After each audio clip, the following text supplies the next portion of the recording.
Բարի լույս եւ բարի երեկո, սիրելի հայրենակիցներ, ես վերսկսում եմ ալտերնատիվ Postscriptum հաղորդաշարը եւ այսօր իմ հյուրն է այլընտրանքային նախագծեր խմբի անդամ, ճշմարտություն սերունդների համար նախաձեռնության հիմնադիր, քաղաքագետ Գեղամ Նազարյան։ Բարի լույս։ Բարև ձեզ։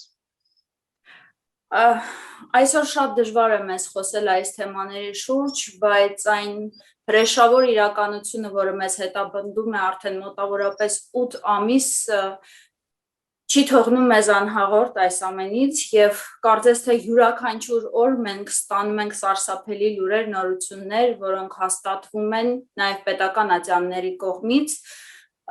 Ինչ է կատարվում, այնինչ մենք տեսանք երեք, իսկապես հրեշավոր էր եւ ընկալելու համար շատ դժվար, եթե կարելի է մի փոքր դուք էլ բացատրեք ինչ է տեղի ունեցել, որովհետեւ հասարակությունը խառնվել է այդ ինֆորմացիան դժվար է ընկալվում եւ չենք ուզում հավատալ, որ մեր հայրենիքում, մեր հերոսներին կարող էր սպասել նման վերաբերմունք։ Դեք ընկալելը մեզ համար եւս դժվար է հավատալ, որ կա նման իրականություն, կա մեզ հետ զուգահեռ աշխարհ, որտեղ ապրում են մարդիկ, որոնք այդպես կարող են անարգել իրենց արածը եւ անարգանք է եւ սրբապղծություն է տարել եւ Աբովյանի տուբերկուլոզի հիվանդանոցի անատոմիկի նկուղում անմարդկային ձևով մարդը թշնամու զոհված զինվորների նկատմամբ էլ այդպես չի վարվի։ Ես չեմ պատկերացնում այն տեսարանը, որ մենք տեսանք, այն տեսարանը, որ տեսավ ժողովուրդը, դժվար է ապրել դրանից հետո հանգիստ մտածել, գիտեք, երբ որ տեսնում ես տոպրակների մեջ լցրած զինվորների մասունքներ իրար գլխի լցված, ինչ-որ նկողում իրար գլխի լցրած եւ լսում ես բացատրությունը, որ դե հա ինչ անենք, ոչինչ, այդ նկողում ջերմաստիճանը նորմալ է, ոչինչ չի լինի, երբ որ տեսնում ես այդ նկողը ուղղակի նկող է, նկող սովորական նկող առանց որևէ եւ եթե նույնիսկ գիտեք կահավորված նկող լիներ, այդպես տոպրակներով մեծ պարկերով իրար գլխի լցված զինվորների մասունքները, դա գիտեք ոնց որ հատուկ այս իշխանությունները որքան կարողանում են անարգում են մեր զինվորին, որովհետև այդ զինվորը թույլ չտվեց, որ իրենք ամբողջությամբ իրականացնեն իրենց հրեշավոր ծրագիրը, այն է ամբողջ Արցախը հանձնեին Ադրբեջանին։ Մեր զինվորը իր ուժով, իր կռվով 44 օր պայքարեց, որ փրկի գոնե Արցախի մի մասը եւ հիմա այս տականք իշխանությունները ամեն ինչ անում են վրեժխնդիր լինելուց այդ զինվորից, այդ զինվորի հրամանատարից եւ այնինչ մենք տեսանք Աբովյանում, դրա վառ վկայություններից մեկն է եւ գիտեք շատ հետաքրքիր համընկնում եղավ խորհրդավոր համընկնում կամ դա խորհրդանշական է շատ, այս երեք մենք հայտնաբերեցինք, ընդ որում դա եղել է շատ պատահաբար, երբ որ հայտնաբերել են, դժվար դեպք է տեղ ունեցել, ավտովթարից 2 հոգի էին զոհվել եւ երբ նրանց հարազատներից մեկը գնացել էին իրենց հարազատի մարմինը վերցնելու, պատահաբար բացվել է այդ դուռը եւ նրանցից մեկը արել էր այդ լուսանկարները, որից հետո նոր հանրությունը ցնցվեց, հանրությունը իմացավ, որ այս նման ձևով են վարվում Սարսափելին այն է, որ նման գործառույթի մեջ զբաղված չեն լինում 1-2 հոգի, բնականաբար բավականին շատ մարդիկ են մասնակցել եւ փաստորեն բոլորի համար դա եղել է ընդունելի եւ ընկալելի այդ փաստը եւ զարմանալիորեն պետք է փաստենք, որ քանի որ խնդիրները տեղափոխվել են Հայաստան, Արցախի մասին սկսել են այլևս չխոսել, անընդհատ խոսվում է միայն Հայաստանի սահմանների մասին, Հայաստանում տեղի ունեցողների մասին։ Հատուկ են անում, Գայանե ջան, դա հատուկ է արվում, դա հատուկ, ընդ որում ոչ միայն, տեսեք, ես չեմ ուզում տարանջատել Արցախը Հայաստանից, ուղղակի չեմ խոսում Արցախից, արդեն չեն էլ ուզում խոսել Սյունիքից, դրա համար կարծես թե այս մոլագարը ամեն օր մի տարօրինակ բան է ասում, որ ժողովուրդը, հանրությունը, քաղաքագետները, քաղաքական ուժերը սկսեն քննարկել իր անհեթեթ հայտարարությունները, մեկը մյուսից անհեթեթ, որ մենք գլխավոր խնդիրների մասին չխոսենք Արցախի ներկայի եւ ապագայի Սյունիքի սահմանների, Տավուշի սահմանների անվտանգության մասին եւ ինքը օրինակ կանգնում ասում է ես հպարտ եմ որ մենք պարտվել ենք հանրությունը բնականաբար սկսում է այդ մասին խոսել հետո ասում է մենք ունենք այսքան զո կամ կունենանք այսքան զո պլյուս մինուս մի 50 հոգի sense հիմար արտահայտություններ կարևոր չէ որտեղով են անցնում սահմանները երիտասարդները չեն հիշում Սև լճի պատճառով հոկռիվ չէին կանելու ինչ բանակ իր խոսքերն եմ ասում ինչ բանակ 5 տարի մեկ երամսյա հավաքների կմասնակցեն կվերջանա կգնա այսպիսի անհեթեթությունները խոսում է մեզ շեղում է բուն խնդրից եւ Արցախից եւ Սյունիքից եւ Տավուշից եւ հենց Հայաստանի Երևանի արկա լուրջ խնդիրների մասին իսկ այն քանի ինքը այդ աթոռին զմրսված է այդ խնդիրները անդադար են լինելու եւ նրանց ցինիզմը սրբապղծությունը տեսեք հասել է այնտեղ այսօր 3 տեսակ ինչ խայտարակ իրականություն մոտ տասնյակ պարկերով մասունքներ զինվորների դեռ հարյուրավոր ծնողներ փնտրում են իրենց երեխաների գոնե մարմինները գտնեն ունենք 200-ից ավելի գերի ունենք 5000-ից ավելի զոհ եւ ամեն օր երրաբլուրում հուղարկավորությունները շարունակվում են եւ այս պայմաններում կառավարությունը հանրապետության հրապարակում մի մեծ բեմ է դրել եւ այսօր Երևանի ժամանակով երեկոյան ժամը 9-ին պատրաստվում են տաշի տուշիով համերգ ուրախ տոնական կազմակերպել անունը դրել են իբր երեխաների պաշտպանության օրն է հունիսի 1-ը գիշերը 9-ին անում են համերգ չգիտես ինչու երեխաների համար համերգը դա ժամը 9-ին է լինում երեխաների մասնակցում են այդ սրբապղծությանը եւ ես երեք գրեցի որ մի 13 տարեկան տղա իմանալով հրաժարվել էր այո հրաժարվել է մասնակցել եւ ես այսօր էլի եմ գրառում անելու կոչ եմ ան վերջին հորդորս որ վերջապես կապ չունի դու պետական հովանավորությամբ աշխատող չգիտեմ մշակույթի տան ղեկավար եք, բարի դասատու եք, որևէ մեկը չի կարող ձեզ ստիպել անարգել հայ զինվորին։ Գիտեք, երրաբլուրում ամեն օր հուղարկավորություններ են, իրենք հրապարակում մի մեծ բեմ են դրել եւ պատրաստվում են ոչ թե դասական երաժշտություն լսել, գոնե։ Ես կհասկանայի, որ շոր դասական, ասենք Արամ Խաչատրյան, Չայկովսկի, Վագներ նվագեին նվիրված ինչ-որ մի բանի, նորմալ կլիներ։ Բայց երբ որ պարելու են, երգելու են, թռչկոտելու են, կոպիտ ասած տրճիկներ են տալու, դա արդեն քայլ է, կառավարության կողմից ուղղորդված ուղիղ քայլ է, որ մեր անարգեն հայի տեսակը կոտրեն։ Էս է, սրանց ամբողջ միտքը ուղեղը ուղղված է սրան։ Պարոն Ազարյան, նրանք հստակ աշխատանք են կատարում մի ահռելի զանգվածի վրա, դուք ասացիք, որ մեզ փորձում են շահել։ Իհարկե կա մի զանգված, որին շեղել հնարավոր չի, որովհետև մենք հստակ գիտենք, թե ինչ է տեղի ունենում եւ բնականաբար մենք շեշտադրումներ անում ենք այն ամենի վրա, ինչը իսկապես պետք է տեսնել, բայց մի ահռելի զանգված կա, որը տարվում է այդ լուրերով եւ հիմնականում նաեւ օգնում են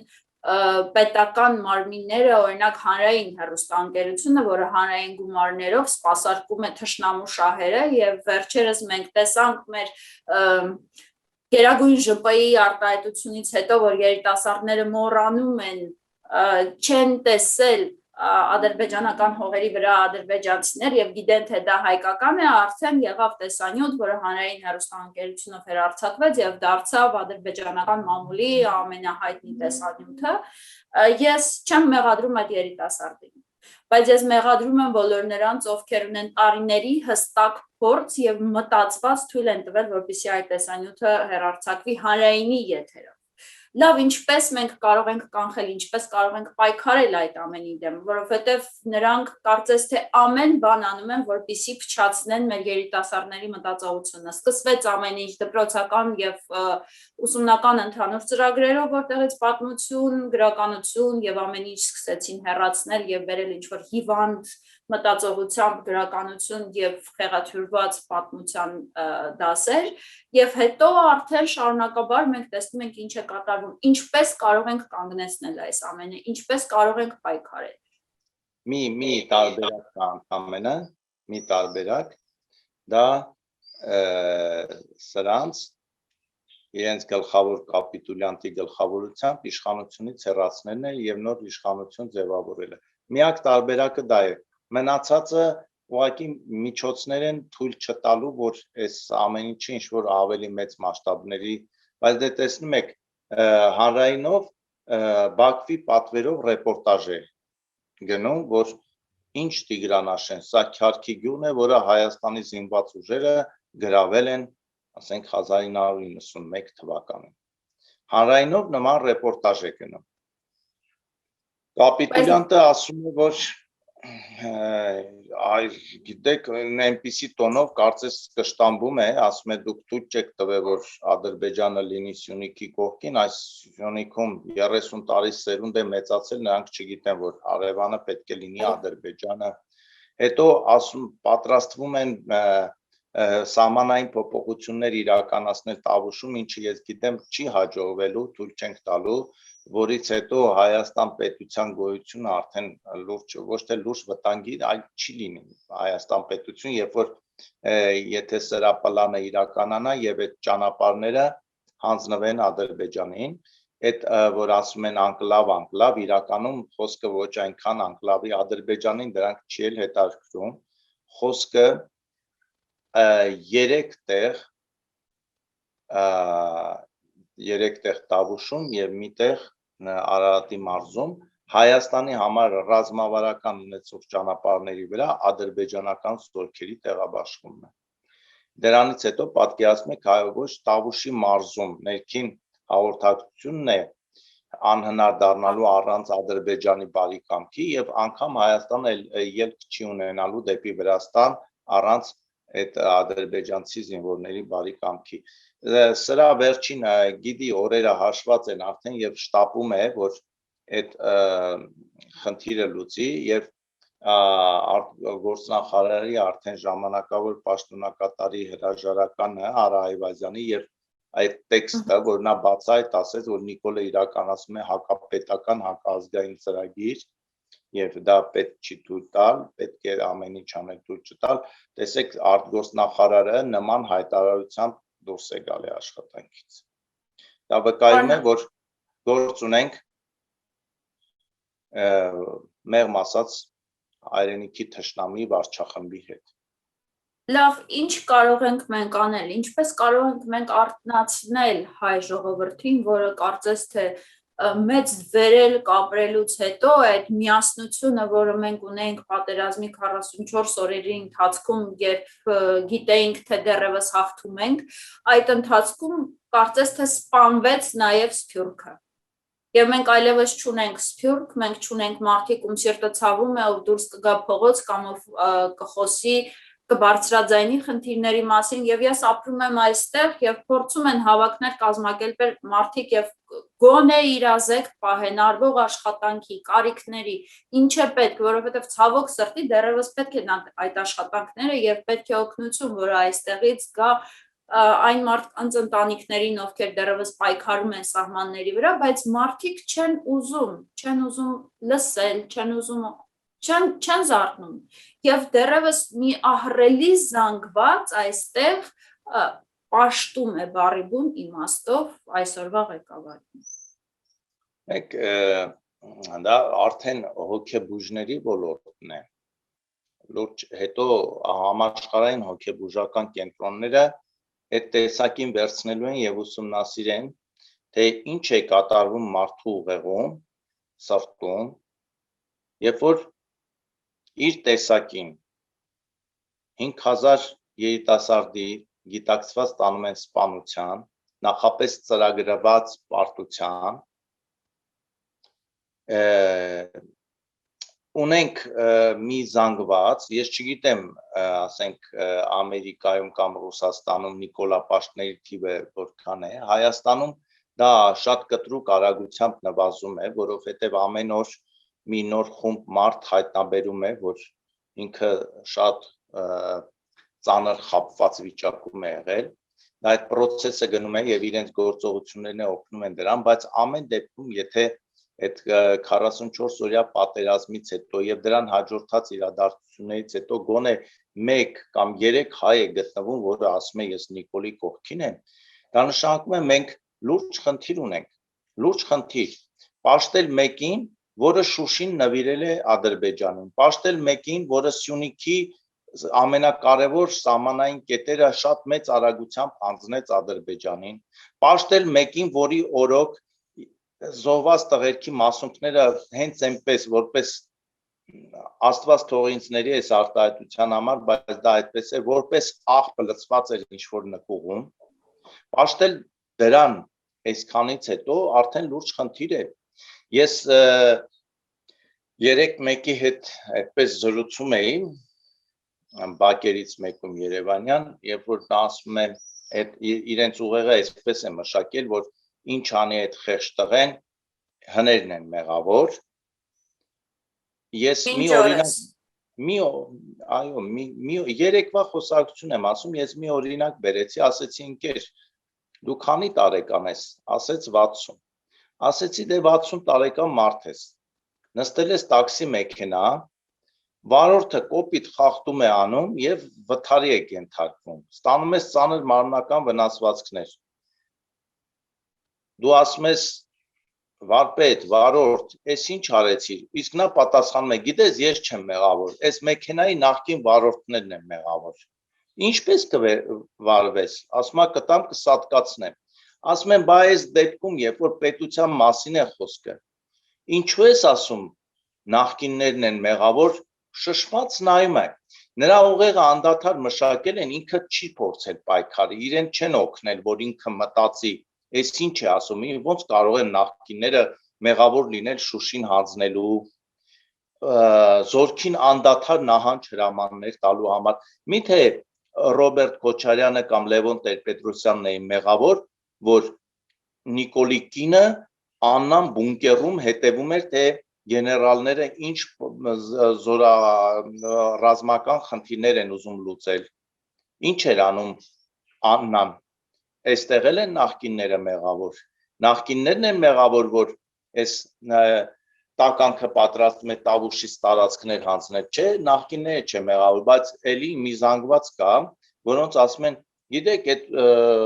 ինքը չէր կարող անել, դա որոշ, գիտեք, շատ պրիմիտիվ է, դա ոնց որ հոգեբոժարանի զրույցը լինի, երբ որ ասում են, դե ասենք Լևոնը 30 տարի առաջ արդեն ստորագրել է, որ հանձնելու է, կամ Քոչարյանը 25 տարի առաջ է ստորագրել, երբ որ ուզում ես այդ մարդկանց հետ խոսել, տեսնում ես, որ չէ, իր լեզվով իրեն հնարավոր չի, կամ պետք է մտնես իր ուղեղի մեջ, փորձես, ես մի պահ հասկացա, որ այդ մարդկանց հետ կոնկրետ թիրախային աշխատել պետք չի, իրենք ուշքի են գալու, այն հայտնի պարֆյումեր ֆիլմ կա, որ ամբողջ ժողովուրդը մի պահի ուշքի է գալի, թե ես ինչ են կարել այդ հոտի ազդեցությունից, բոլորը գիտակցում են, որ մենք ես ինչ են կարել, բոլորը ամաչում են, ամբողջ մի քաղաքներ, երբ որ սրան տանենք մեկուսարան, այդ զանգվածը միանգամից որ փորձեք էլ մի նիկոլական գտնեք, այլևս չեք գտնելու։ Բայց արդյոք մեզ պետք է դա, որովհետև այդ իրենց մոտեցումն ու վերաբերմունքը բավականին թանկ արժեցավ մեզ։ Արդյոք մեզ պետք է։ մեզ պետք է ունենալ հայրենիք, ունենալ պետություն, որ մենք հնարավորություն ունենանք մեկ անգամ եւս փորձենք այնպիսի պետություն կառուցենք, այնպիսի երկիր, որտեղ այլևս որևէ Նիկոլա նման տականք չգա իշխանության, չտանի 5000 երեխեքի կամ թեկուզ 3 երեխայի դիտավորյալ սպանի։ Հիմա ես ուզում եմ նրանց, ովքեր դեռ կասկածում են Նիկոլը մեղավոր է թե մեղավոր չի։ Ես մի օրինակ ասեմ, եթե այս օրինակից հետո նրանք շարունակեն պնդել, ասել թե դե Նիկոլը ինչ անել, ուրեմն նրանք արդեն նրանց պետք է հարկադիր տանել հոգեբուժարան։ Տեսեք, պատերազմը սկսել է սեպտեմբերի 27։ Ընդամենը մի քանի ժամ է անցել պատերազմից, մի քանի ժամ։ Որևէ մեկը չգիտի եւ չի էլ կարող իմանալ ինչ է լինելու։ Պետության առաջին դեմքը դա, այդ տականքը ելույթ է ունենում ազգային ժողովում ու բառացիորեն հայտարարում. եկեք պայմանավորվենք, որ պարտության եկեք պայմանավորվենք, որ ինչ է լինի, մենք չենք մեր կանաչի մեզ պարտված։ Մենք այս ենք անելու, մենք քայլելու ենք, ինչ որ ոտանավորներ է, տեսեք, պետության ղեկավարը ինչի է պարտության մասին խոսում պատերազմի սկսվելուց 3 ժամ անց։ 3 ժամ անց նա խոսում է պարտությունից։ Դա արդեն նորմալ չէր։ Այսինքն ինքը գիտեր ինչ է անելու։ Նա արդեն իր տեքստը նախապես գրված եկավ կարդաց։ Դրանից 1 օր առաջ, սեպտեմբերի 26-ին, նա հյուրընկալվելով հանրայինին, ասաց, որ այնպիսի տվյալներ ունի, որ եթե հրապարակի, ամբողջ Ադրբեջանը կկազմաքանդվի, իշխանափոխություն այնտեղ տեղի կունենա եւ այլն եւ այլն։ Բայց Նիկոլա Պաշտները չեն ասում, Նիկոլ ջան, մեր թագավոր ջան, բայց ինչ է իր հրապարակում, հրապարակի գոնե հիմա հրապարակի Բաքվում խժդժություններ սկսեն, մենք էլ մեր դիրքերը փոքր ինչ գոնե բարելավենք։ Ինչ եղավ, բայց Նիկոլ Պաշտոնները թող հարցնեն, ինչ էր ուզում հրապարակեր եւ ինչու միջև հիմա չի հրապարակում։ Իհարկե 1000 մի անհեթեթ պատճառաբանություն կբերեն, թե ինչու չի հրապարակում։ Բայց ես ասում եմ, այսքանը ձեզ բավական չի, ում հետ գործ ունենք։ Եվ վերջին հարցը էս թեման փակելով, ասեմ, որևէ բանական մարդ ինքը իրեն չի հարցնում, լավ, ռազմական գործից չհասկացող, ոչ մի գործից չհասկացող, ինչ որ մեկի կինը, ինչ գործ ուներ պատերազմի ժամանակ բունկերում, որտեղից ղեկավարվում էր պատերազմը։ Դա կարևոր։ Անգամ եթե նա հասկանար, նա դրա իրավունքը չուներ։ Իհարկե, ես ասում եմ, գոնե եթե ունենար, ասենք, ռազմական փայլուն կրթություն, ասենք այդ նեղ վիճակում, ասենք, լավ գոնե գնա, բայց ինքը դրա իրավունքը չուներ գիտելիքներ եւ ամենախայտարակությունը ասում է կինս բարոյական աջակցություն էր ցուցաբերում, բայց տղամարդու լեզվից ոնց նման բան համես, ոնց որ ասենք գյուղերից մեկին հարցնեն վաղո կինդ կամազի տակ ինչ էր անում, երբ որ տղամարդիկ կամազ բեռնատարն էին նորոգում, ասի դե գնացել էր բարոյական աջակցություն ցուցաբերելու։ Այդ մարդը էլ գյուղում անգամ չէր կարող գյուղամեջ դուրս գալ։ Մենք սրան պահում ենք որպես վարչապետ միջև հիմա։ Չենք պահում, կարճել է աթոռից, բայց Էդ էլ խնդիր է, չէ, հանրության առողջության մասին, ինչպիսի հանրություն ունենք, որտեղ գտնվում են մի քանի ոստիկաններ, ԱԱԾ աշխատողներ, որոնք համաձայնվում են սպասարկել այս տականքին ապահովել նրա անվտանգությունը։ Նա վաղուց պետք է արդեն ձերբակալված լինել, մեր հայկական Նյուրնբերգյան դատավարությունը վաղուց սկսված պետք է լիներ, իսկ հիմա մենք ստիպված զբաղվում ենք ընտրություններով այս իրավիճակում։ Սա ընտրություն չի, սա արտակարգ, ոչ թե արտահերթ ընտրություն է, սա արտակարգ ընտրություն է, փրկության ընտրություն է, դառել է գործիք, միջոց, որը թույլ կտա սրանից ազատվել։ Իհարկե նա ամեն ինչ անելու է էլի կարճելու համար, նա անդադար մի վատություն ուզում է մեր երկրին անի, անդադար այդ գործերի մեջ է, այսօր է գնացել է Փարիզ, որ ծննդյան օրը նշի։ պատկերացնում եք ցինիզմի աշճանը, ձևակերպում է աշխատանքային այց Փարիզ, թե դու ով ես, ԺՊ ընդամենը ժամանակավոր պաշտոնակատար, որևէ լիազորություն չունես, որևէ պայմանավորվածության հասնելու իրավունք չունես, դու պետական միջոցներով, մեր փողերով ինքը գնում է Փարիզում ծննդյան օր նշելու, այսօր դրա Եվ զարմանալիորեն յուրաքանչյուր մանրուք, որը չէր ներվում, այսպես ասած, նախկիններին, ամեն ձև ներվում է այս էակին, եւ զարմանալիորեն մարդիկ միշտ գտնում են բացատրություն, թե ինչու է նա սա կամ այն բանը անում, եւ հաշվի առնելով, որ 3 տարվա մեջ ընդհանրապես ոչ մի կառուցողական միտք չի արտաբերել նա, ոչ մի կառուցողական միտք, Գայանե ջան, ոչ մի կառուցողական բան չի եղել Հայաստանում։ Անգամ միտք չի եղել, որպեսզի հետո վերածվի արդեն գործի։ Չէ կարող լինել։ Չէ կարող լինել։ Մի փոքր շեղվենք այդ թյուրիմացությունից, այսպես ասեմ, քանի որ դուք անընդհատ խմորվում եք շատ բավականին ցավալի թեմաների մեջ, ես ուզում եի հարցնել, մեր 6 գերիների ճակատագրից, բացի նրանից, որ նրանց տեղափոխել են Բաքու, ինչ որ նոր լուր կա։ Ոչ նոր լուր չկա եւ ոչ մի նոր լուր չկա եւ կառավարությունն է դրա գլխավորությամբ իրեն այնպես է պահում, կարծես ոչինչ չի եղել, ոչ մի արտառոց բան չի եղել, ոչ մի նախընտրական արշավի ընթացքում ոչ մի անգամ չի խոսվում ընդհանրապես ոչ մի գերիի մասին։ Չէ, գիտեք, իրենք ես սկզբից մեր զրույցի ասեցի, չէ, որ իրենք անհետ արտահայտություններ են անում անդադար, որ հանրային ուշադրությունը շեղեն գերիների խնդրից։ Ապուշ դուրս է տալի, որ այդ ապուշությունները ակամա քննարկես այդ ապուշությունները։ Երբ որ ընտրաշավ է գնում ես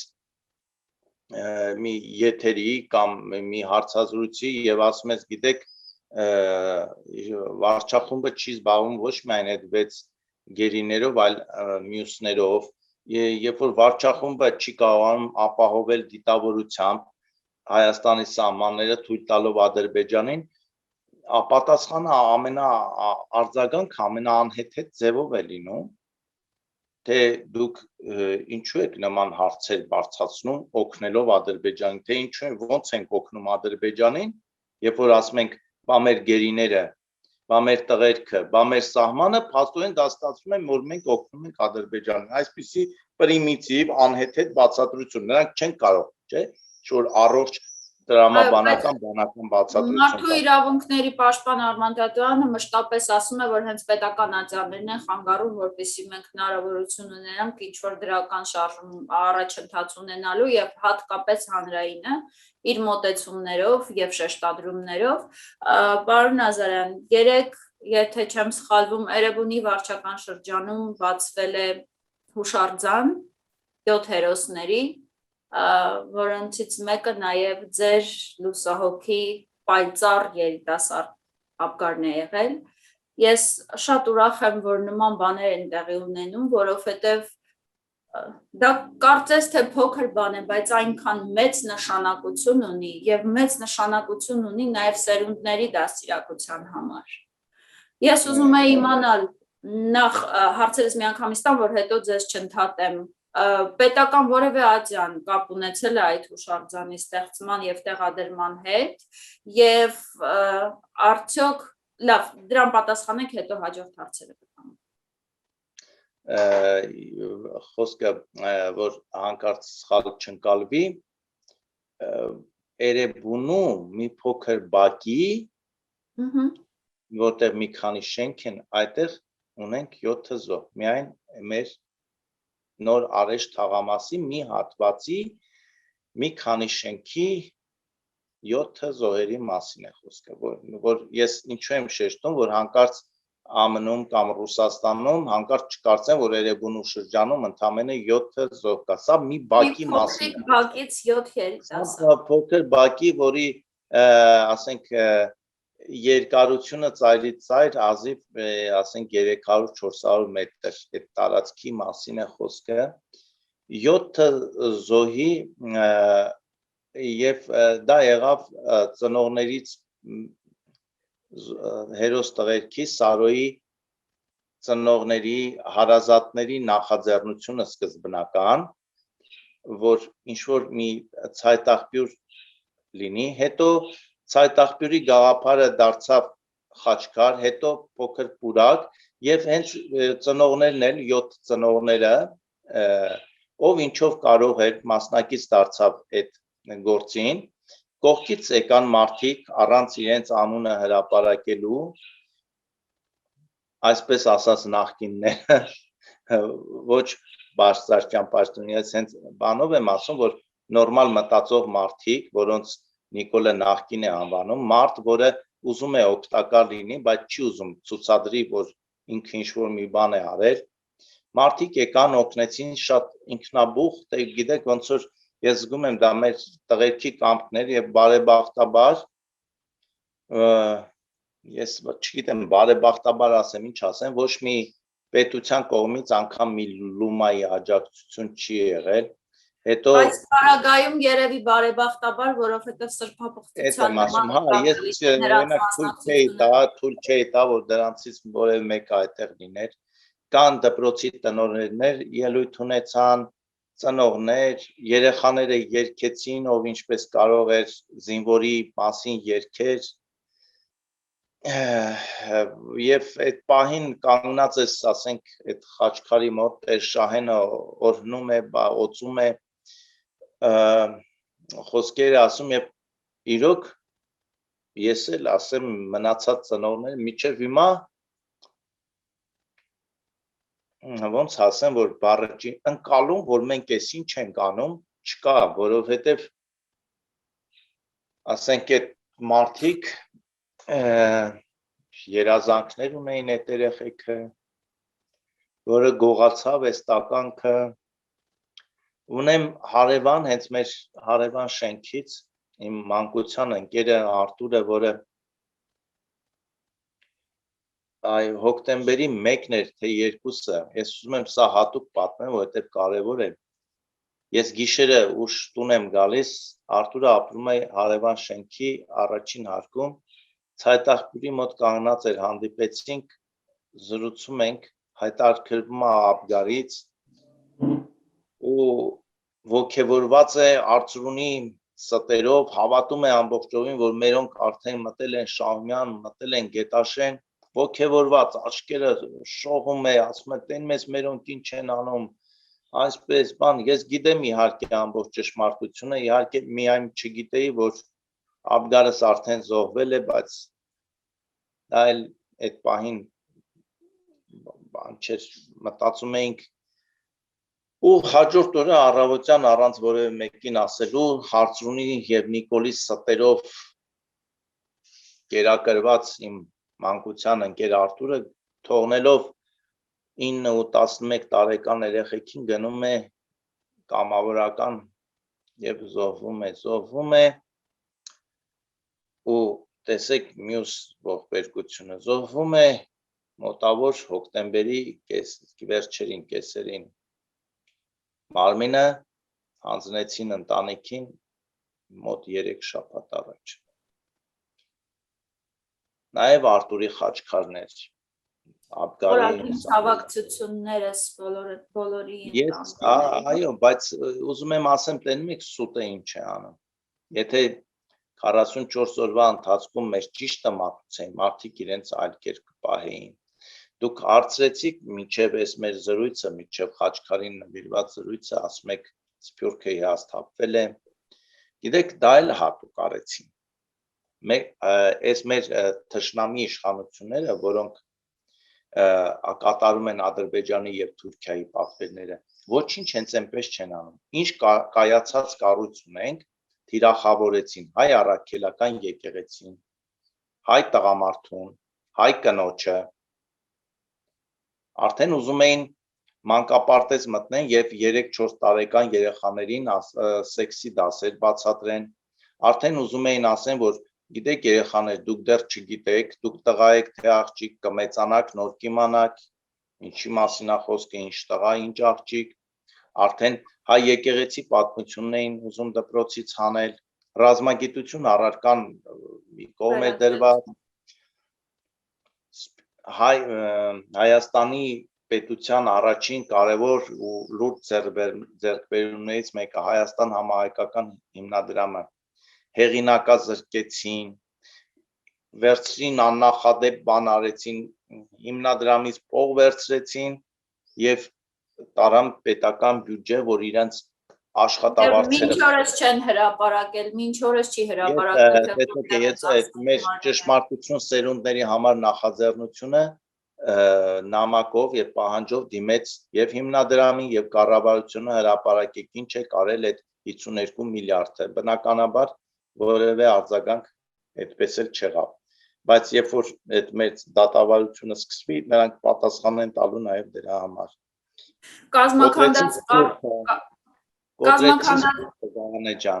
կոտրեցին սպյուրքը մարդուն շատ դժվար է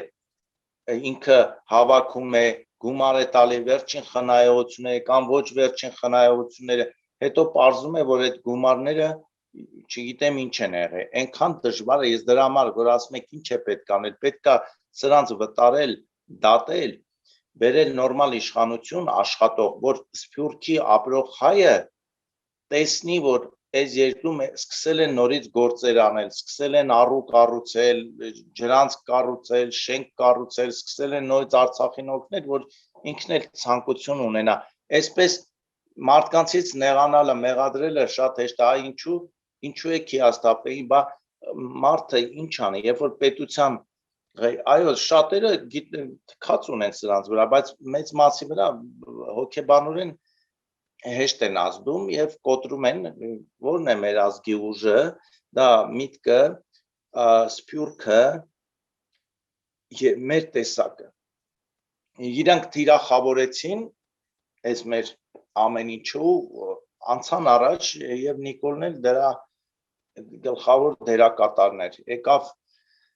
խափելով մարդկանց հարուստներից խլելու են փողերը բաժանեմ աղքատներին այս պոպուլիստական sense հայտարարություններով օլիգարխներին վերացնելու են կես ենք անելու ենք անելու այսօր իր ցուցակում երկու խոշոր օլիգարխ կա գործարարներ այո գործարար չէ օլիգարխ Խաչատուր Սուքիասյանը եւ մի ուրիշը անունը չեմ էլ ուզում տամ որը Հայաստանում փողով ընտրելու հիմնադիրն է ինքը առաջին անգամ փողաբաժանությամբ ձայներ ստացավ թունավոր վարակը տարածելով երկրով մեկ այսօր դրանք Նիկոլի ցուցակում են Պարոն Ազարյան խոսենք կրկին ցավոտ թեմաների մասին մեր լուսավոր երիտասարդների մասին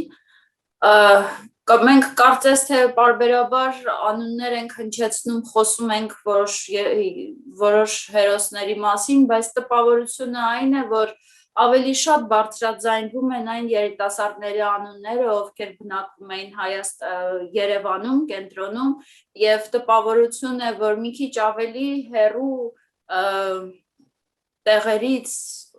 մեր հերոսների անունները այդքան էլ չեն հնչում։ Ես ներողամիտ եղեք, որտեղ այս թեմաներից ես շատ եմ ասում, եթե անկեղծ լինեմ, չեմ կարողանում մտքերս կազմակերպեմ, բայց այդ երիտասարդները, որոնք Երևանից չէին, նրանց անունները հնչում են։ Մենք կա ինչ-որ մի բան, որտեղ մենք կարող ենք ինչ-որ մի բան անենք, որպեսզի բոլորի անունը հնչի հավասարաչափ, որպեսզի բոլորի հիշատակը վառ պահվի։ Լավ հարց ես բարձրացնում։ Ես հենց այս մեր ճշմարտություն սերունդների համար նախաձեռնությունը հիմա մի ծրագիր է իրականացնում եւ այստեղ բոլորի աջակցության կարիք է ես ունեմ, որ ուրեմն տեսեք միտքը որն է ստեղծվում է մի մեծ հարթակ կայք, դա ոչ թե լրատվական սովորական կայք է, այլ լինելու է հանրագիտարան, մեր բոլոր զոհված տղերքի անունները լինելու են, հանրագիտարանային ձևով, նրանց մասին տեղեկություններով, տեսանյութերով, լուսանկարներով, դա ոչ թե այսօրվա ու վաղվա համար է, դա հավերժության համար է, որովհետև վաղը մյուս օրը նոր սերունդ է գալու, իրենք պետք է իմանան ում մասին է խոսքը, ովքեր են եղել այդ հերոսները, բոլորի անունները պետք է այո, բոլորի եւ այստեղ ասում եմ, ով ինչով կարող է պետք է աջակցի, որ բոլորի տվյալները հավաքվեն, այդ ամփոփվեն, այդ աշխատանքները իրականություն դառնա, իմ հերոս անունով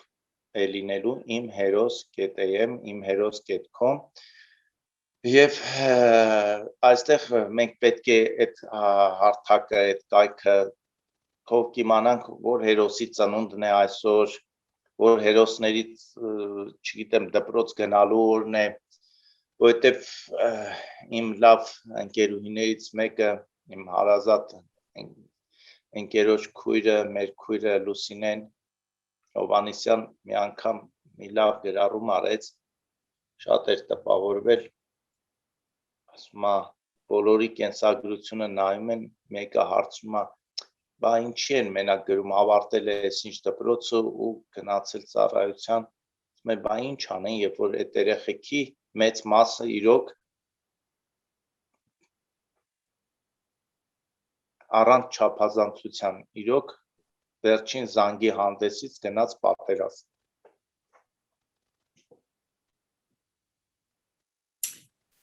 Մեր պարտքը պետք է լինի, որպեսզի մենք վառ պահենք նրանց հիշատակը եւ սերունդներին փոխանցենք յուրաքանչյուրի արած հերոսության։ Առանց հուզվելու դժվար է այս թեմայի մասին խոսել, բայց փորձենք առանց հուզվելու խոսենք։ Այ Երևանում էլ, ինչպես մարզերում էլ հրաշք երեխեք կան։ Օրինակ, ասենք, շփվում եմ ծնողների հետ, ամեն մեկից մի բան ես իմանում իր հերոսության, իր ապրած ինչպիսին է եղել, գիտեք, բոլոր այս մեր երեխեքը, այս 5000-ը, այս 10-19-20 տարեկան տղերքը, բոլորը ինչ-որ բանով, ինչ-որ գծով շատ նման են, բոլոր մայրերը պատմեն, որ մանուկ հասակից միշտ բողոքել են, պայքարել են անարդարության դեմ, եղել են ազնիվ, եղել են արդար, օգնել են, սիրել են նվերներ տալ, հետո ծնողներ հեռավոր Երևանից հեռու Տավուշի մարզի Աճարկուտ գյուղում մի հերոս կա, Դավիթ Շահնազարյան,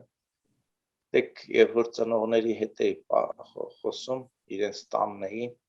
մայրը պատմեց, ասում է, մեր Դավիթը պարզվում է մեզանից գաղտնի թաքուն Աստվածաշունչ է կարդացել ու նշումներ է արել։ Հետո համակարգիչը, որ փորփրել են Դավիթի զոհվելուց հետո, նոր հայտնաբերել են։ Հետո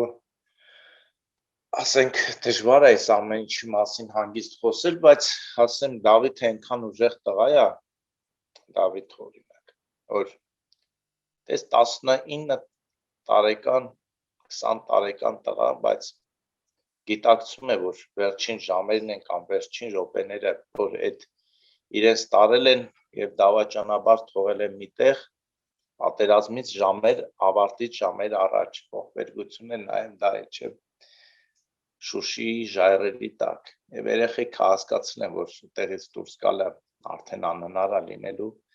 Դավիթը վերջին զանգը անում է իր ընկերուհուն ու ընդամենը մի բան է ասում է կամուսնանաս։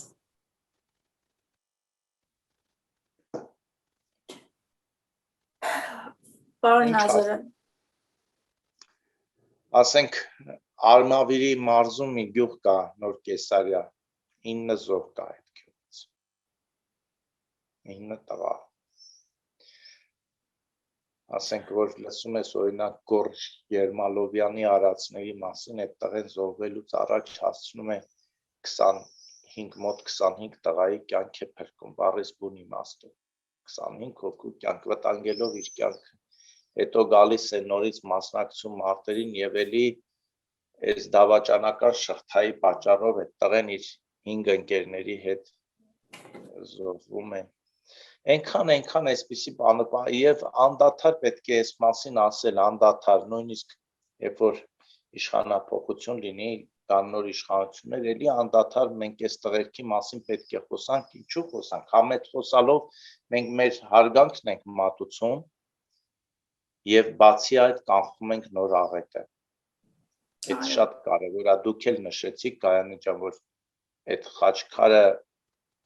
ինքը գիտեք մթնոլորտ է ստեղծում, երբ որ այդ տեղադրվել է այնպիսի մի տեղ, որտեղ երեխաները խաղում են, վազվզում են, անդադ, բայց այդ նույն երեխեքը տեսնելու են նաև այդ խաչքարը, այդ հուշակոթողը, այդ անունները եւ ասենք իրենք արդեն ուրիշ մարդ են մեծանալու, նենց այդ շատ կարեւոր է եւ այդ միջոցառումներն կարեւոր են իրականացնելը։ Պարոն Ազարյան, ես ներողություն, ամեն օր այս աճող զայրույթի հետ միասին մեզ մոտ կա նաև հույս, որ 20-21 օրից արդեն չի լինի ներկա իշխանությունը եւ մենք կկարողանանք սկսել վերակառուցել այն փշրանքները, որ մնացել են, այլընտրանք չունենք։ Իսկ եթե նա օգտագործելով պետական ռեսուրսները վերարտադրի, չի կարող։ Նա արդեն իսկ պարտված է, նա գիտակցում է դա եւ հիմա միակ մեր ուշադրություն կենտրոնը պետք է լինի, որ նա հանկարծ այնպիսի սադրանքներ չանի, որի հետևանքով լինեն զոհեր,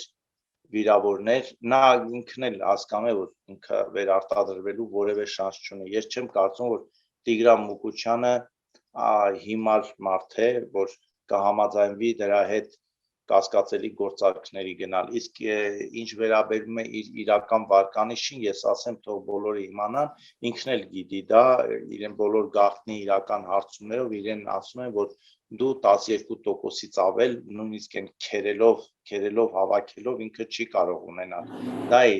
իրական վարկանիշը, առավելագույնը 12, բայց ամեն օր դա էլ է իջնում։ Ամեն օր դա էլ է իջնում եւ եթե ընտրություններին հասնենք, ես կարծում եմ, որ նա մի օր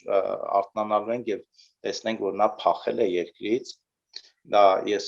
չեմ բացառում այդ տարբերակը, ամեն դեպքում հունիսի 20-ին միջև հասնենք իր վարկանիշը -100 է լինելու, որովհետեւ որևէ բանական հայ չի կարող գնալ քվեարկել մեկին, ով սպանել է 5000 երեխա, ով թշնամուն հանձնել է Շուշին։ Եվ եթե միջև հունիսի 20-ը գտնվի էլի մի մարդ, որը ասի դե խեղճ տղեն ինչ է արել, որ այդ Շուշին 30 տարի առաջ Լևոն Տեր-Պետրոսյանն ու Ռոբերտ Քոչարյանն են հանձնել Ադրբեջանին,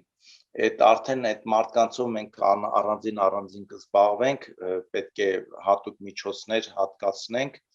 նրանց բուժումը հոգեբուժարաններում կազմակերպելու համար, որովհետև հավատացեք, հիմա պատկերացրեք sense մի բան, Ամերիկայի Միացյալ Նահանգներում ինչ-որ մեկը լուրջ դեմքով ասի, ասենք, այսօր ենթադրենք մի դեպք տեղի ունենա, ասեն, խեղճ Բայդենը ինչ անի, Ջիմի Քարտերը դեռ 80 թվականին այդ հարցը տենց վատ լուծել, այդ խեղճ տողու ջեբն ակցել։ Միանգամից տանեն հարկադիր բուժման։ Կամ ասենք Ֆրանսիայում կամ Թուրքիայում ինչ-որ մեկը այս հիմար արտահայտություններ աներ, կամ Հիտլերը կանգներ ասեր ժողովուրդ ջան, ես չեմ մեղավոր, որ պարտվեցինք, կայսրն էր մեղավոր։ Բանա չէ, բայց ցավոք սրտի մենք ունենք այնպիսի մի հանրություն, որտեղ տենց մարդիկ են հայտնվում, որ հենց անհեթեթ բաներ են խոսում։ Ու Գեգամ Նազարյանը այսօր, որ ասենք 10 տարի քննադատել է Սերժ Սարգսյանին, մի 10 տարի Ռոբերտ Քոչարյանին քննադատել է, որ ավելի լավ Հայաստան լինի, ավելի ուժեղ Հայաստան լինի, որովհետև տեսել են, որ էլի մենք մեր պոտենցիալը ավելի մեծ է եղել, քան իրացրել ենք։ Հիմա եկել ինձ ասում են դու բան ես, նախկին ես, ինձ են ասում, ես նախկին եմ, միայն նրա համար, որ ես ասում եմ 30 տարի Լևոն Տեր-Պետրոսյանի, Ռոբերտ Քոչարյանի, Սերժ Սարգսյանի ժամանակ Ադրբեջանը մեր մոտ ծնկի եկած է եղել, այդ կարգավիճակով է եղել։ Իսկ այսօր Իլհամ Ալիևը ինչ ասես մեզ ասում է, ինչ ասես իրեն ասում է, ծպտում բերանից չի դուրս գալիս, ծպտում։ Բայց ինքը իր հայրենակիցների նկատմամբ բավականին ագրեսիվ է տրամադրված։ Դե լրացրեցիք իմ ասած, չասեմ, մի մարդ, որի սիրելի զբաղմունքը եղել է գառան պարանոցը կտրելը եւ արյունը բաժակի մեջ լցնելը մի մարդ որը խոստովանել է որ մանկության իր ամենասիրելի զբաղմունքը մորթվող խոզի աչքերին նայելն է այդ մարդուց ինչ եք սպասում դուք ես ինձ մեղավոր եմ զգում այնքանով որ 18 թվականի ապրիլին չկարողացա համոզել բայց ինձ ասում են չէ իրել կարող այդ մթնոլորտը այնպեսին էր որ քո ձայնը որևէ մեկը չէր լսի ես դուրս էի գալի քայլող երթանող երիտասարդներին ասում էի երեխեք ջան դուք չեք ճանաչում Նիկոլին իրա կնոջ չեք ճանաչում դուք չգիտեք ինչ սարսափելի ընտանիքի եք բերում իշխանության երկիր արհավիրք է բերելու աղետ ողբերգություն է բերելու 3 օր փորձեցի ամեն օր նյարդայնացած տուն էի գալիս ու հասկացա որ անզոր եմ ինձ ասում էին սադրիչ ինձ ասում էին դավաճան չգիտեմ ինչ ասես ասում էին ինչ որ մարգարեներին երբեք չեն լսել ժամանակին գիտեք միշտ աղետներ են եղել պատմությունը կրկնում նաև այնքան ուրախ եմ այնա բանով ուրախ եմ ես ինչով որ իմ աբգարը գալիս էր տուն այդ ժամանակ սովորում էր դպրոցում 18 թվականին ասում էր հայրիկ ես մի քանի իմ ընկերներով դպրոցի դուռը փակում ենք ու երեխեքին բացատրում ենք որ չի կարելի գնալ դրա հավաքներին ու հանրահավաքներին մասնակցելու ինքը այնքան ազդեցիկ էր դպրոցում այնքան ուժեղ էր որ ինքը կարողանում էր ազդել ու անգամ տնօրենի հետ վիճել վիճաբանել որ ինչու եք թույլ տալիս ու այսքան անտարբեր եք ու տնօրենն էր հիշում ամիջև հիմա ասում այնքան ուժեղ ասում այնքան ուրախ եմ որ ինքը ինձ օգնում էր այդ օրերին որ ես կարողանամ ասեմ աշակերտները չեն ուզում գնան այդ հանրահավաքների մասնակցեն ես դրա համար բանը աբգարը տենց ունի տենց այդ միսիայով եկել ծնվել էր ու ինքը իր ծնունդով անգամ փրկեց մի ծննդատուն փակվելուց այդ տենց կո հա իրոք ասանք Արեշի ծննդատունը մտադիր էին փակել բայց ասենք երբ որ աբգարը պետքա ծնվեր ես մեքենային շտապ օգնություն որ պետքա տեղափոխեինք որ աբգարը ծնվեր հատուկ ասել եմ որ այդ ծննդատուն ու աղմուկ բարձրացրեցի որ ինչպես կարելի է ու ի պատիվ այն ժամանակվա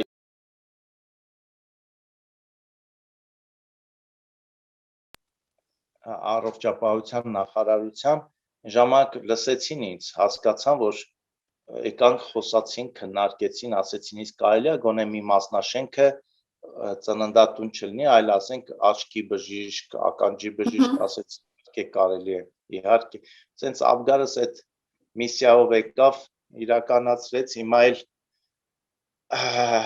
մի երազանք ուներ մի միտք որ բանակից գալուց հետո մեր հայրենի ես ցակումով մենք Իջևանի Գիրանց գյուղից ենք սահմանային մի փոքրիկ եկեղեցի կար կիսաքանդ ինքը ասում էր որ մենք պետք է վերակառուցենք ես հիմա այդ խնդիրներ եմ լուծելու արդեն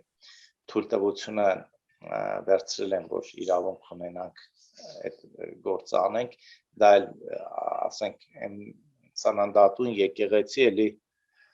աբգարի օգնությամբ պետք է իրականացնենք Պարոն Նազարյան, հաղորդման ավարտին ես կուզեի, որ դուք ձեր խոսքը ուղղեիք Սփյուռքին, Սփյուռքում բնակվող մեր հայրենակիցներին, նրանց, ովքեր դեռևս կողմնորոշված չեն, նրանց, ովքեր դեռևս հավատում են և հույս են կապում Հայաստանի զարգացման ինչ-որ նոր ճանապարհների և նոր ձևի մասին և այդ հույսերը կապում են ներկա իշխանության։ Գիտեք, ներկա իշխանություն այլևս չկա ես մեր Սփյուռքի մեր հայրենակիցներին եղբայրներին որոնց ես չեմ տարբերում Հայաստանում ապրողներից այնքանով որ այս ժամանակակից կոմունիկացիաները թույլ են տալիս որ մենք ոնց որ մի տարածքում ապրենք մի երկրում ապրենք բայց իհարկե ֆիզիկական հեռավորությունը շատ ժամանակ մարդկանց շփոթմունքի մեջ է գցում, իրենց հեշտ են խաբում, իրականությունը երկրի մասին դժվարությամբ է անցալելի լինում։ Գիտեք, Գեբելսը չէ, ասել է, որ սուտը շատ արագ հատկապես լկտի սուտը շատ արագ է տարածվում։ Դրա համար ես հասկանում եմ նաև նրանց, ովքեր խաբված են այսօր, ես խնդրում եմ ձեզ միշտ հետևյալը պրիմիտիվ տրյուկներով թույլ մի տվեք, որ ձեզ խաբեն։ Մենք ցավոք սրտի պետք է արձանագրենք, որ 18 թվականի ապրիլին իշխանության եկան ուժեր Նիկոլի գլխավորությամբ, որոնց նպատակը Հայաստանի ոչնչացումն է, ոչ միայն Արցախի, այլ Հայաստանի։ Սա պետք է դուք ընդունեք որպես հիմք։ Մնացած բոլոր խոսակցությունները դրանք ժամավաճառություններ են։ Այս մարդիկ եկան, որ մեր հայրենիքը ոչնչացնեն։ Հանձնեցին Շուշին, սպանեցին գիտակցված 5000 երիտասարդի, հանձնեցին Հադրութը, մի գրչի հարվածով հանձնեցին Քարվաճարն ու Բերձորը,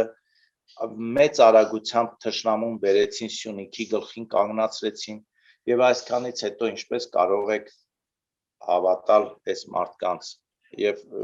ավելացնեմ նաեւ, որ ես գիտեմ, որ ձեզ ինչպես են խափում, հասարակ մի բանով, որ ինչ անի այստեղ են նախկինները որոշել էին հանձնեն տարածքները եւ ասենք այս տղայի ջեբը գցեցին այդ պարտությունը։ Այդ տղան 3 տարի իշխանության էր։ Եթե միանձնյա իշխանության։ Այո, եթե նման բան կար, իհարկե չկա նման բան։ Որ դուք երեխա չեք, 3 տարեկան երեխան անգամ չի հավատում նման բաների։ Չի հավատում։ Դուք ո՞նց եք հավատում։ Ո՞նց եք հավատում դուք դրան։ Ես ձեզ մեկ անգամ եւս ասեմ։ 3 տարի ինքը իշխանության էր։ Ինքը ասեց, ոնց ուզում բանակցում ենք Արցախի հարցում։ Բանակցում ենք մեր կետից, զրոյական կետից։ Այսինքն ինքը խոստովանել է, որ ոչ պայմանավորվածություն չի եղել։ Ոչ մի հանձնելու մասին խոսք անգամ չի եղել։ Դրանից բացի նա կանգնեց եւ հայտարարեց, որ Արցախում Ես հիմա ուզում եմ սա հատուկ ընդգծեմ, հատուկ ասեմ։ Հիշում եք, երբ որ Արցախում համահայկական խաղերի բացման ժամանակ նա հայտարարեց Արցախը Հայաստան է եւ վերջ։ Ուրեմն ձեզ ասեմ, որ երբ որ Հայաստանի եւ Արցախի բարձրաստիճան պաշտոնյաներ իմացել են, որ նա նման մտադրություն ունի, խնդրել են, պահանջել են, որ նման բան չանի, որովհետև նման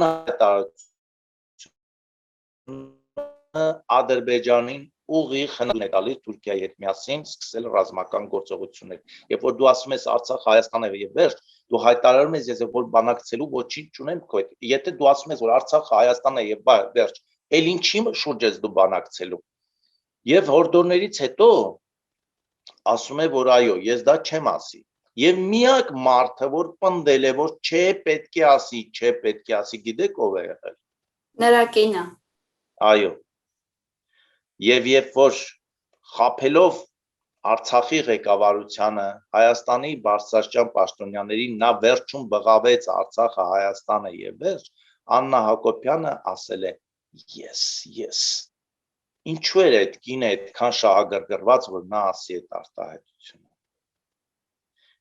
Սիրելի Սփյուռքի ընկերներ, այսքանից հետո դուք դեռ կասկածում եք նա ով է։ Դուք Աբովյանի Դիահերձարանի նկուղում տեսածը։ Միթե մտածում եք Լևոն Տեր-Պետրոսյանը կամ Ռոբերտ Քոչարյանն էին տարել այդ պարկերը գցել այնտեղ։ Մի քիչ ձեզ թափացրեք եւ հավատացեք բոլորդ, որ մենք այս մղձավանջից դուրս ենք գալու, բոլորս միասին ուսուսի տված։ Ալիևը Իլհամ գիտի մեր ուժը։ Նա գիտի, որ այս տականքից ազատվելուց հետո Հայաստանը նորից ոտքի է կանգնելու։ Նա գիտի Սփյուռքի ուժը։ Նա գիտի Հայաստանի ուժը, հայ մարդու ուժը, դրա համար անհանգստացած է, վախենում է, շտապում է։ Այնպես որ մենք գոնե Ալիևի չափ ճանաչենք մեր Հայաստանը ու հայ ժողովրդին։ Պարոն Նազարյան, այսօր նաև Գերագույն ԺՊ-ի ծննդյան օրն է։ Ինչ կմաղթեք դուք նրան։ անկեղծ սրտով մաղթում եմ քաջ առողջություն, որ նա կարողանա երկար տարիներ բանտում, երբ որ ցմահ ազատազրկված լինի, ամեն օր լսի մեր տղաների անունները, ամեն օր լսի մեր կորցրած վանքերի, քաղաքների, գետերի, գյուղերի անունները, ամեն օր անդադար ու այդպես երկար տարիներ, դրա համար իրեն ես շատ քաջ առողջություն եմ մաղթում։ Պարոն Ազարյան, շատ շնորհակալ եմ այսօրվա զրույցի համար, շնորհակալ եմ այն գործունեության համար, որը դուք ծավալում եք, ուզում եմ ասել, որ իմ հարթակը նաև ինչպես իմ ներուժը եւ իմ ընկերների ներուժը մենք կգործադրենք, որպեսզի ձեզ օգնենք յուրաքանչյուր ձեր նախաձեռնության մեջ, այնպես որ յուրաքանչյուր անգամ եթե կարիք լինի ինչ-որ բան լուսաբանելու կամ ինչ-որ մի բան ասելու, հանրությանը հասցնելու, ես պատրաստ եմ եւ վստահ եմ, որ շատ մարդիկ նաև պատրաստ կլինեն իրենց աջակցությունը մատուցել եւ իրենց ծառայությունը մատուցել ձեր նվիրական գործին։ Շնորհակալություն, որ կաք եւ եւս մեկ անգամ Շնորհակալ եմ Գայանե ջան եւ բոլորի անունից ուզում եմ ձեզ շնորհակալություն հայտնել իմ խորին ցավակցությունը եւ ելի շնորհակալ լինեմ եւ ասեմ, որ ձեր ապգարի հիշատակը եւ մեր բոլոր տղաների հիշատակը վառենք պահելու։ Անկախ նրանից, թե ով եւ ոնց է ուզում ջնջել մեր պատմությունը, մեր երկիրը քարտեզի վրայից եւ ընդհանրապես հային վերացնել, մենք բոլորի հիշատակը վառենք պահելու։ Ես շնորհակալ եմ ձեզնից Գայանե ջան եւ ասենք դուք ներկայացնում եք այսօր Սփյուռքը, ես այդ շնորհակալ եմ Սփյուռքին, ես գիտեմ այդ 44 օրվա ընթացքում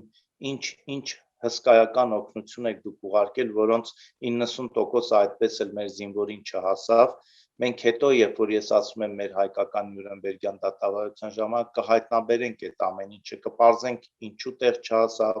ովքեր լափեցին, ովքեր որտեղ պահեցին, բայց ես մի մեծ խնդրանք ունեմ Սփյուռքին, չկոտրվել, մենք դեռ ուժեղ պետություն ենք ունենալու, նորից ուժեղ ազգ ենք դառնալու եւ բոլորին էլ ով հնարավորություն ունի, գիտեմ դա ծախսատար հարց է նաեւ